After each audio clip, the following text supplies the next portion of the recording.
वहाब दुरानी बात कर रहा हूँ। फूल मिले आपको? ये सब करने का मकसद क्या है? क्या चाहते हो तुम? दरिया के साथ साथ 3 एकड़ जमीन है ये। कुछ भी बन जाए तो अरबों की आमदनी कंफर्म।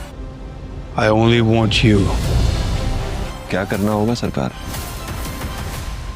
मैं पारिस को लेकर बहुत ज़्यादा डरा हुआ हूँ। ज़बार अगर पॉसिबल है तो तुम आ जाओ यार। तो क्या वहाब पारस को मारना चाहता है? मैं आता हूँ। ड्रामा सीरियल मुहाफिज की आने वाली एपिसोड बहुत ही ज़्यादा इंटरेस्टिंग होने वाली है। इसमें आप देखने वाले हैं कि पारस जो है वो बहुत ही ज़्यादा परेशान है, क्योंकि दुरानी उसे बहुत ज़्यादा तंग करने लगा है और दुरानी का मकसद सिर्फ़ और सिर्फ यह है कि वो किसी ना किसी तरीके से पारस को हासिल कर ले। तो इसी सिलसिले में उसने फूल वगैरह तोहफे में भिजवाए हैं पारस को। तो और उससे फ़ोन करके पूछा भी है कि पारस क्या तुम्हें मेरे फूल मिले हैं? तो पारस उससे कहती है कि तुम चाहते क्या हो, तुम क्यों मुझे तंग कर रहे हो? तो वो कहता है कि मैं और कुछ नहीं चाहता, मैं बस तुम्हें हासिल करना चाहता हूँ, बस तुम मेरे पास आ जाओ, मैं किसी को तंग नहीं करूँगा।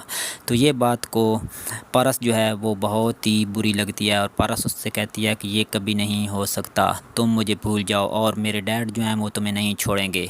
तो दूसरी तरफ जो है बेदाद शाह वो बहुत परेशान है, क्योंकि उसे लगता है कि अब उसकी बेटी की जान ख़तरे में है और उसकी इज़्ज़त भी ख़तरे में है।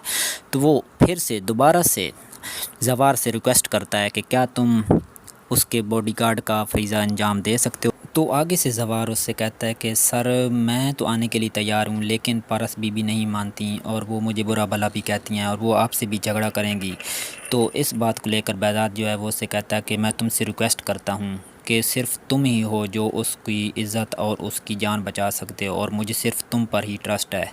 तो ज़वार जो है वो मान जाता है और वो कहता है कि आप बेफ़िक्र रहें, मैं अभी आ रहा हूँ। जबकि दूसरी तरफ आप ये भी देखने जा रहे हैं कि आफ़ताब और नदीम जो है वो दुरानी के साथ हाथ मिला चुके हैं और दुरानी जो है उनको हड्डी फेंक चुका है। दुरानी ने उनको नहर वाली ज़मीन भी दे दी है और उनसे कहा है कि ये लाखों का और करोड़ों का मुनाफा इसमें आपको हो सकता है, मुझे बस सिर्फ़ और सिर्फ पारस चाहिए। तो क्या तुम मुझे पारस लेकर दे सकते हो? तो इस बात को लेकर नदीम और आफ़ताब उससे कहते हैं कि हाँ क्यों नहीं, हम आपके लिए कुछ भी कर सकते हैं क्योंकि आपने हमारे लिए इतना कुछ किया है। तो दूसरी तरफ जो है आफ़ताब वो नदीम से ये पूछता है अपने डैड से कि आखिर दुरानी क्या चाहता है, पारस को ही चाहता है? तो वो नदीम जो है वो उससे कहता है कि पारस को नहीं बल्कि पारस की जान लेना चाहता है।